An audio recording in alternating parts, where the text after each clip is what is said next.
Yann Rosier, bonsoir. Bonsoir. Ce soir, le prix projet, c'est vous qui l'avez remporté. Merci à vous. Alors justement, pour un projet très innovant de ferme en agroénergie. Expliquez-nous ce qu'est une ferme en agroénergie. Alors c'est simple, on a deux mondes qui sont naturellement séparés, la technologie et l'agriculture ancestrale, traditionnelle. Et je voulais relier ces deux mondes en faisant de l'agroénergie, donc c'est-à-dire de produire de l'énergie en même temps qu'on produit de l'alimentation. Et de manière efficiente et la plus positive possible, c'est-à-dire la moins impactante pour l'environnement. Et d'où vous est venue cette idée? Ça fait un moment que ça trotte dans ma tête, mais ça a réalisé à la naissance de mes enfants. Il a vraiment fallu que je me dise il faut qu'on bouge, vraiment qu'on bouge pour le climat et qu'on agisse pour réduire les émissions de gaz à effet de serre et surtout qu'on produise le plus localement possible et de la meilleure manière possible.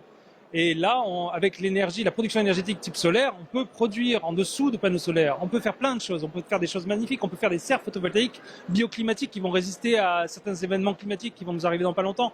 Donc on est dans l'avenir, dans la préparation, et on peut créer un maillage territorial qui sera vraiment efficient et surtout résilient. C'est-à-dire qu'on est en fin de réseau là, dans le sud-est. Et s'il y a un problème de réseau, on n'a plus d'énergie. Si on a un problème routier, on n'a plus d'alimentation. Ce qu'il faudrait, c'est qu'on crée un maillage territorial qui permette à minima un peu d'autosuffisance.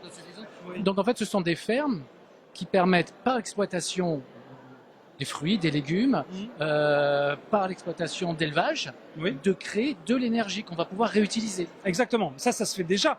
Le principe innovant, en fait, c'est de réunir ces briques-là dans un centre de recherche et développement dédié, sur lequel on va pouvoir fournir clé en main, en fait, à des agriculteurs, des coopératives agricoles, des communautés de communes, des métropoles, des solutions adaptées à leur territoire. C'est-à-dire, voilà, j'ai tel flux, telles externalités, j'ai tant de déchets verts, tant de déchets organiques, on peut faire de la méthanisation. J'ai encore plus, je peux faire de l'hydrogène, je peux faire du stockage, je peux faire du backup pour un hôpital. Si jamais il y a une coupure générale, j'alimente l'hôpital ou la maison de retraite.